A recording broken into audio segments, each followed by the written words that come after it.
पश्चिम बंगाल में बीजेपी को लगने वाले झटकों का दौर लगातार जारी है।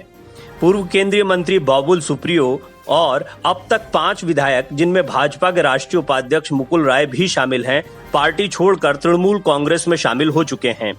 पश्चिम बंगाल में भारतीय जनता पार्टी के नेता रहे अर्जुन सिंह की भी तृणमूल कांग्रेस में वापसी हो गई है। इस पर भाजपा के राष्ट्रीय उपाध्यक्ष दिलीप घोष का कहना है कि बंगाल की राजनीति में ये सब चलता रहता है। साथ ही उन्होंने दावा किया है कि सिंह दबाव नहीं झेल पाए और पार्टी बदल दी। भाजपा की राज्य इकाई के उपाध्यक्ष सिंह का तृणमूल कांग्रेस में स्वागत पार्टी के राष्ट्रीय महासचिव अभिषेक बनर्जी ने दक्षिण कोलकाता स्थित अपने कार्यालय में किया। घोष ने कहा, पश्चिम बंगाल की राजनीति में छोड़ना और शामिल होना चलता रहता है। जब वो भाजपा में शामिल हुए तो उन पर प्रशासन का बुलडोजर ऐसा चला कि वो दबाव सहन नहीं कर पाए और उन्होंने सरेंडर कर दिया। हमारी पार्टी का कद इतना बढ़ गया है कि अर्जुन सिंह जैसे लोग जो विधायक के तौर पर हमारे साथ जुड़े थे, सांसद के तौर पर वापस जा रहे हैं। साल 1998 से ही तृणमूल में रहे सिंह ने कहा कि कुछ गलतफहमियां थीं, जिनकी वजह से उन्होंने 3 साल पहले पार्टी छोड़ दी थी। उन्होंने कहा, समस्या का अब समाधान हो गया है। हम मुख्यमंत्री और पार्टी प्रमुख ममता बनर्जी और अभिषेक बनर्जी के नेतृत्व में एक परिवार की तरह काम करेंगे। सिंह तृणमूल कांग्रेस के प्रमुख हिंदी भाषी नेता हैं। उन्होंने साल 2019 के लोकसभा चुनाव से कुछ समय पहले ही तृणमूल छोड़कर भाजपा का दामन थामा था और बैरकपुर लोकसभा सीट से चुनाव भी जीता था। पश्चिम बंगाल की भाजपा इकाई विधानसभा चुनाव के बाद से ही अपने कुनबे को एकजुट करने के लिए संघर्ष कर रही है।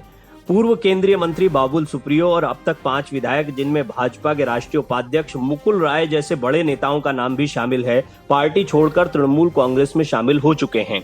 कई वरिष्ठ तृणमूल नेता जैसे राजीव बनर्जी और सब्यसाची दत्ता ने भाजपा का दामन थामा था, लेकिन अब वो भी ममता बनर्जी की पार्टी में लौट चुके हैं। भाजपा को छोड़ने को लेकर पूछे गए सवाल के जवाब में सिंह ने कहा कि केंद्र सरकार पश्चिम बंगाल के जूट उद्योग को नजरअंदाज कर रही है, जिसका आरोप वो गत कई हफ्तों से लगा रहे हैं। उन्होंने कहा, केंद्र की जूट नीति पर मेरे विरोध के बावजूद कुछ हासिल नहीं हुआ। सरकार ने हाल में कुछ कदम उठाए थे, लेकिन वो बहुत मामूली कदम हैं। हमें अभी लंबा रास्ता तय करना है। सिंह ने ये टिप्पणी प्रधानमंत्री नरेंद्र मोदी और केंद्रीय वस्त्र उद्योग मंत्री पीयूष गोयल द्वारा कच्चे जूट की अधिकतम कीमत 6,500 रुपए प्रति क्विंटल की सीमा को खत्म करने के केंद्र के फैसले की घोषणा के कई दिन बाद की है। ये वो मांग थी जिसके लिए वो और जूट उद्योग दबाव डाल रहे थे।